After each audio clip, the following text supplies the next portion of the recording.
برادران ملت اسلامیہ، السلام علیکم ورحمۃ اللہ وبرکاتہ۔ الحمدللہ الحنان المنان الذي خلق الانسان وعلمه البیان، والصلاة والسلام على رسوله سید الانس والجان وعلى آلہ واصحابہ ذوی الخیر والاحسان، اما بعد فأعوذ باللہ من الشیطان الرجیم، بسم اللہ الرحمن الرحیم۔ والذین آمنوا وہاجروا وجاہدوا فی سبیل اللہ والذین آووا ونصروا اولئک هم المؤمنون حقا لهم مغفرۃ ورزق کریم، صدق اللہ مولانا العظیم۔ بارگاہ رسالت مآب صلی اللہ تعالی علیہ وسلم میں درود پاک کا ہدیہ پیش کریں۔ اللہم صلی علی سیدنا و مولانا محمد معدن الجود والکرم وآلہ واصحابہ الکرام وابنہ الکریم وبارک وسلم صلاة دائمة سرمدا ابدا۔ عزیزان گرامی وقار، مجالس عشرہ محرم جو ہر سال منعقد ہوتی ہیں، ان کا ایک سب سے بڑا عظیم پیغام یہ ہوتا ہے، ان مجالس کا، ان محافل کا سب سے عظیم پیغام، ایک بہت بڑا میسیج سننے والوں کو یہ دیا جاتا ہے کہ حسین اعظم کو یاد کرو، رونے دھونے کے لیے نہیں بلکہ حق بولنے کے لیے۔ اس کا سب سے بڑا میسیج یہی ہے کہ ان کا کردار اس انداز سے قوم مسلم کو بتایا جائے کہ سید الشہداء امام عالی مقام امام حسین رضی اللہ تعالیٰ عنہ شہید ہونے کے باوجود بھی قرآن کی آیات کے اعتبار سے بھی اور ہمارے آج معاشرے میں دیکھنے کے اعتبار سے بھی ہمارے درمیان وہ زندہ پائے جاتے ہیں۔ اللہ کی راہ میں جو مارے جائیں انہیں مردہ نہ کہو، یہ تو آپ نے سنا ہے۔ تو اس پیغام کے تحت ہمیں بولنا وہی چاہیے کہ جس سے حوصلے جوان ہوں، مومنین کے حوصلے بڑھیں، کمزوری کی طرف نہ جائیں۔ آج میں گفتگو کرنا چاہوں گا، اور آج کی ہماری تقریر ان تمام مجاہدین اسلام کے نام جنہوں نے اپنے تن من دھن سب کی بازی لگائی صرف رضائے رب ذوالجلال کے لیے، اپنے خالق حقیقی کے قرب پانے کے لیے، جنہوں نے اپنا سب کچھ قربان کیا۔ انہی کے متعلق اقبال نے کیا خوب کہا، آئین جواں مرداں حق گوئی و بے باکی، اللہ کے شعروں کو آتی نہیں روباہی۔ وہ اللہ کے شعر ہیں جن کو لومڑی پن نہیں آتا، وہ 10 کے مجمع میں بھی وہی بولیں گے، 1000 کے مجمع میں بھی وہی بولیں گے۔ اللہ کے کچھ بندے ہیں جن کے متعلق قرآن بھی کہتا ہے، من المؤمنین، اللہ تعالیٰ فرماتا رجال صدقوا ما عاہدوا اللہ علیہ، کچھ لوگ ہیں ایسے جنہوں نے اللہ کے ساتھ کیا ہوا وعدہ پورا کر دکھایا۔ وہ کون ہے؟ جنہوں نے اپنی زندگی محبت مصطفیٰ صلی اللہ تعالیٰ علیہ وسلم کے لیے گزاری اور اپنے مولا کو راضی کرنے کے لیے گزارا۔ عزیزان گرامی، ایک بہت لمبی فہرست ہے، میں ان تمام مجاہدین کو سبقاً نہیں بتا پاؤں گا، اجمالاً ضرور عرض کروں گا۔ سب سے پہلے مجاہدین کے کردار میں جو سب سے سر فہرست نام آتا ہے وہ محمد الرسول اللہ صلی اللہ علیہ وسلم کا، اس لیے کہ جہاد زندگانی میں روح اگر کسی نے پھونکا ہے تو وہ میرے رسول پاک نے۔ صحابہ کے دلوں کے اندر قوت ایمانی پیدا کی ہے اور انہیں جوش و ولولہ اور جذبہ عطا کیا ہے، تو یہ رسول پاک کی نظروں کا اثر ہے۔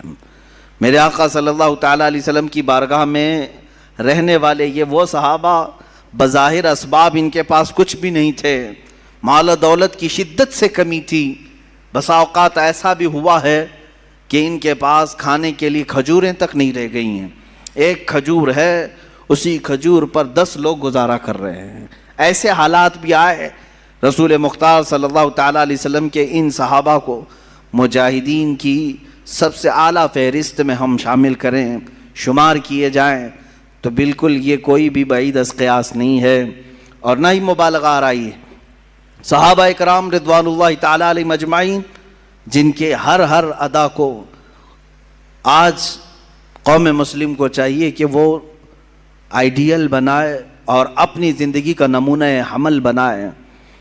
حضور اکرم صلی اللہ تعالی علیہ وسلم کے ان صحابہ کی جو تربیت ہوئی ہے، آپ تصور کر سکتے ہیں، سوچ سکتے ہیں کہ جو اپنے گھر بار چھوڑ آئے ہیں، جن کے پاس مالی اور معاشی اعتبار سے بہت زیادہ تنگ دستیاں ہیں، لیکن جب وہ جنگ میں اڑ جاتے تھے، اللہ اکبر، انہی کے متعلق کہا، یہی وہ صحابہ تھے جن کے متعلق اقبال یوں کہتا ہے، ٹل نہ سکتے تھے جنگ میں اگر اڑ جاتے تھے، پاؤں شیروں کے بھی میدان سے اکھڑ جاتے تھے۔ یہ وہ جماعت تھی جن کا یہ نعرہ تھا، تجھ سے سرکش ہوا کر کوئی تو بگڑ جاتے تھے، حق سے سرکش ہوا کوئی تو بگڑ جاتے تھے، ارے تیغ کیا چیز ہے، توپ سے بھی لڑ جاتے تھے۔ یہ ان کا خوف نہیں تھا، مختصر سے ضرور تھے، طاقت اور اسباب میں کم تو ضرور تھے، لیکن ایمان کا جو ولولہ ان کے اندر تھا، دنیا کی کسی قوم کے اندر وہ نہیں پایا گیا، کسی قوم کے اندر نہیں پایا گیا۔ سلام ان مجاہدین کی تربتوں پر، قیامت تک مولا ان کی قبروں پر رحمت و انوار کی بارشیں فرمائے۔ عزیزان گرامی، رسول مختار صلی اللہ تعالی علیہ وسلم کی کیمیا اثر نظروں نے انہیں جس پائے کا بنایا تھا، سچ کہا شاعر نے، خود نہ تھے جو راہ پر اوروں کے ہادی بن گئے، کیا نظر تھی جس نے کہ مردوں کو مسیحا کر دیا، ایک عرب نے آدمی کا بول بالا کر دیا، خاک کے ذروں کو ہمدوش سریا کر دیا۔ یہ مصطفیٰ کریم صلی اللہ تعالی علیہ وسلم کی کیمیا اثر نگاہ تھی کہ جو صحابہ اکرام رضوان اللہ تعالی علیہم اجمعین کو بہت ساری خصوصیات کا حامل بنایا۔ وہ لوگ جو مدینے میں یا مکے میں پہلے چھوٹی چھوٹی باتوں پر لڑ جاتے تھے، 120 سال تک کے ان کی جنگیں ہوتی تھیں، بڑے ان کے اندر برائیاں پائی گئی ہیں، عرب کے معاشرے میں سنتے رہتے ہیں آپ تاریخ، لیکن وہ انقلاب کیسا تھا جس کو میرے آقا صلی اللہ علیہ وسلم نے انہی صحابہ کے درمیان پیش کیا، اور اس جماعت کو ایسا تیار کیا کہ ان کا مثل اور ان کا مثیل آج تک کوئی نظر نہیں آتا۔ صحابہ اکرام رضوان اللہ تعالی علیہم اجمعین، ان میں جو مجاہدین صحابہ ہیں، ان میں سے مختصر چند صحابہ کی سیرت لیتے ہوئے ہم آگے بڑھتے ہیں۔ اسلام کیسے پھیلا ہے، اسلام کیسے پھیلا ہے؟ آج یہاں مسجد میں بیٹھ کر کے کچھ لوگ یہ سمجھتے ہیں پھولوں کی سیج پر سج کر ہمارے گھر میں آ گیا ہے، ہم باپ سے مسلمان ہیں، ماں سے مسلمان ہیں، اور اب تو لوگوں کو، ہمارے بچوں کو ایسا بھی لگتا ہوگا کہ بڑے کا گوشت کھانے والا مسلمان ہوتا ہے۔ آسان کام تو ہے میرے عزیزو، اس اسلام کو ہم تک پہنچانے کے لیے جن مجاہدین نے اپنے مجاہدانہ کارنامے نمایاں انجام دیے، ان کی ایک بڑی لمبی فہرست ہے، طویل فہرست ہے۔ آج جو تم سکون کے ساتھ مسجدوں میں نمازیں ادا کر پاتے ہو، یا پھر تمہارے گھروں میں آج دین اسلام کی جو بہاریں ہیں، ان کے پیچھے قربانیوں کی ایک لمبی قطار ہے، قربانیوں کی ایک بہت لمبی فہرست ہے۔ رسول مختار صلی اللہ تعالی علیہ وسلم کے وہ صحابہ جن کی زندگیوں کو دیکھے مشقتوں کا سامنا، مصیبتوں کا سامنا جو کرنا پڑا، یہ کربلا کے بیانات میں ہونا ضرور چاہیے، جہاں ہم حسین اعظم کے مجاہدانہ کردار کو بیان کرتے ہیں، ساتھ ہی رسول پاک کے دیگر جانثار صحابہ کی جہاد کو بھی ہم بیان کرتے ہیں، ان کے مجاہدانہ کردار کو بھی ہم بیان کرتے ہیں۔ اس کی وجہ یہ ہے کہ میرے عزیزو، صحابہ اکرام اور اہل بیت ہمارے لیے دونوں ہی عظمت کے حامل ہیں، اور ان دونوں کے ساتھ ہی ہم جنت کے طلبگار ہیں۔ میرے آقا صلی اللہ تعالی علیہ وسلم کے یہ چند صحابہ جن کے کردار کے متعلق میں عرض کر رہا ہوں، اے نوجوانوں، وہ معاشرہ کیسا تھا جس میں باپ اور بیٹا اس بات پر لڑ رہے ہیں کہ کل بدر میں مجھے جانا ہے کہ تم کو جانا ہے۔ کوئی کھیل کے گراؤنڈ میں نہیں جا رہے تھے، بدر کے میدان میں، مدینے سے 160 کلومیٹر کی دوری ہے، باپ اور بیٹا رات کے وقت گھر میں لڑائی کر رہے ہیں اس بارے میں۔ بیٹا کہتا ہے نہیں میں رسول پاک کے ساتھ جاؤں گا، باپ کہتا ہے نہیں میری عمر زیادہ ہے، میں رسول پاک کے ساتھ جاؤں گا۔ بیٹا کہتا ہے آپ بوڑھے ہو چکے ہیں، جوانوں کی وہاں ضرورت ہے۔ ان دونوں کی تکرار ہوتی رہی، یہاں تک کہ دونوں نے قرآن اندازی کی،